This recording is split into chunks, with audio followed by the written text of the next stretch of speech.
Okay, this is part one. I've looked on the internet. This is in N scale now. Even in HO, I haven't seen it. I've been looking for an instructional video on how to build this Walthers Cornerstone Series North Island Refinery. Now, I've looked at different videos that were talking about it, but there was nothing specific, and a lot of complaints are in the instructions here. This is where the instructions start off as. So when you open up, it's got 1, 2, 3, 4, 5, 6, 7 little sections. And the thing is, since the fact that I have worked with engineers, took blueprint reading, worked at Lockheed and American Airlines and a few other places, I'm able to read these and understand from the parts list here how to actually build this. Now, one of the things, and I have more than one kit because I plan on building, kit bashing a pretty large refinery. So what I have here is I have the glue and I have the kits. But see, before I take these out, you have to look at the numbers because the numbers are siding of the parts. What you got to do is understand how to put this together. The heat exchange is one of the places I would start off with in the piping, the piping that distributes the petroleum. You have a base right here to work with. This is going to be part one. The part is reading the numbers from off the instructions parts list and matching them. So one of the things I'm going to suggest, this is sort of in the middle, I suggest starting with the base right here, because there's some pieces here you're going to need to connect in. You're going to need tweezers. That's one of the things you're going to need, and a steady hand and some good quick glue, because that's how this is going to work. You'll take some hold on. Okay, I'm back. One of the things you have to do is I got these little cutters here. You'll find these in the hobby shop, which is pretty cool. What you do is you have to cut off the tree here, the parts tree. So this is one of the ways that you would do it. Put the flat end, which is this end here, up against the part itself when you're snipping it from the tree. And you snip it, and you see it's a clean cut. See this? It's a clean cut right here. But you have to take a file like this right here. This is as close as I can get to a Swiss file.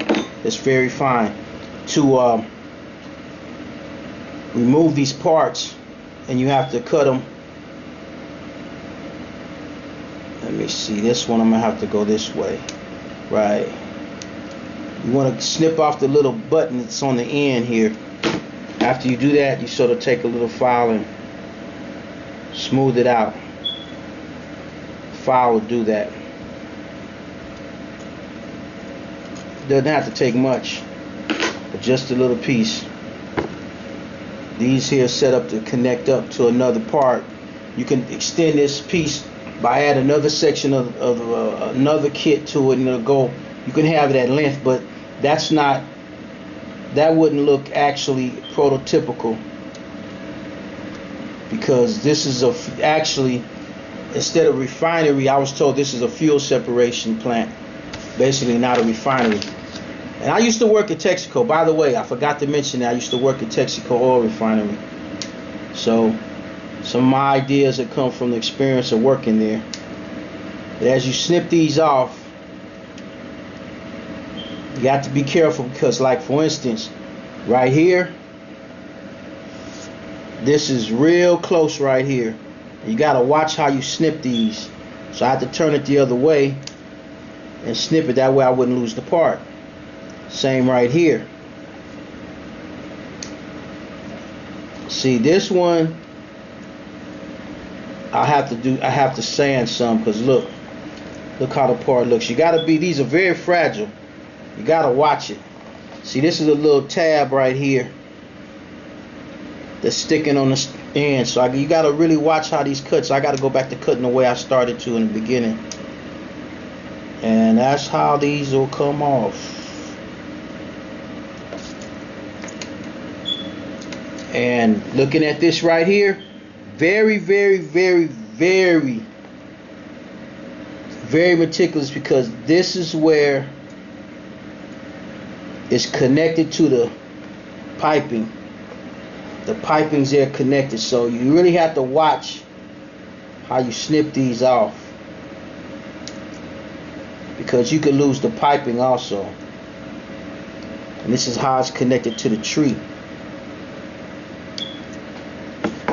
So let me see, there it is. I got the top part. Well, this is one of the sides. Here's the part right here, like you get a little area, you just sand it off. Matter of fact, you might be able to take the cutters, and there you go. I cut enough off of here. I didn't cut too much. All of it's right relatively even. Like here you get a little snag right here. Take that and just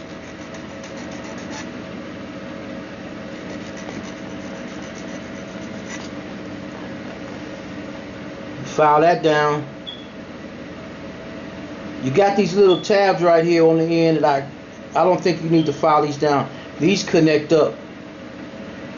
I would have to see that later, but so far so good. But the thing is, connecting. This is one of the sides that go in. I actually jumped the gun because I think this will be an easier way to do it. Now you need something flat to put the base of the refinery. Something flat to put this on.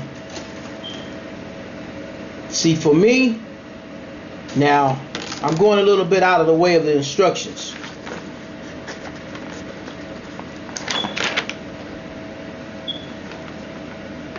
See, I'm going to put this part together first, but I'm not going to set it down solid as far as gluing. What I'm going to do is I'm going to get the bases. I'm going to paint these black. And the internal pieces, the pipes that carry over, I'm painting those black too. I'm going to leave these silver. All of this is going to be black on the inside, including the bracket. So that's how I'm going to actually set that up. The outside is going to be basically silver. They're basically going to be silver, and then I'm going to put these together, because you have to glue them to these. You have to glue them to these. And these are the exchange pipes, actually. But anyway, this is the first part. What I'm trying to make this as simple for people as I can. This is the part number 5 that I'm starting on, because this is going to be tedious. Because when you get down to the little valves, the little covers for the valves for the ending of the pipes, my choice, either paint them black, red, or yellow.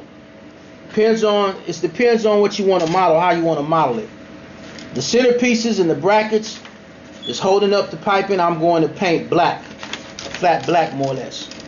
But the ends of the pipes, these caps here, as you see in these directions, I'm going to paint them either red, yellow, or black.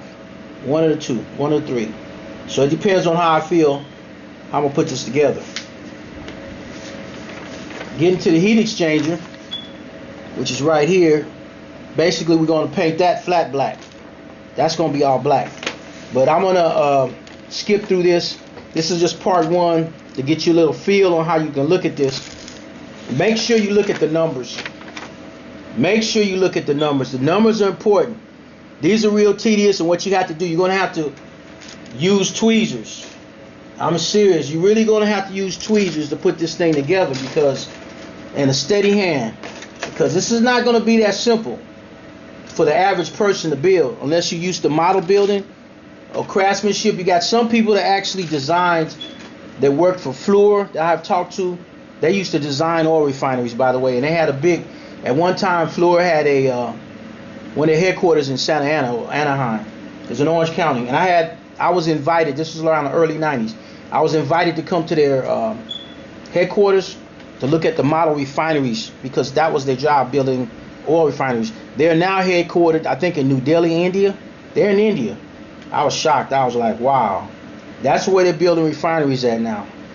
Since California had so much strict stuff for environmental, they basically shut down any opportunity to build any new refineries. Even though President Trump has opened it up, they still don't want any offshore drilling, anything like that. Because of the environmental laws they started passing between when Schwarzenegger was in office and Brown being in office, them two. So anyway, I'm going to get to furthermore in part 2 once I start cutting the pieces. I gave you an idea on how to cut the pieces.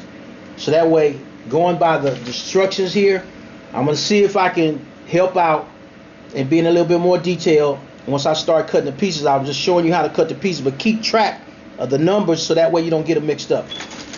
This part, end of part 1.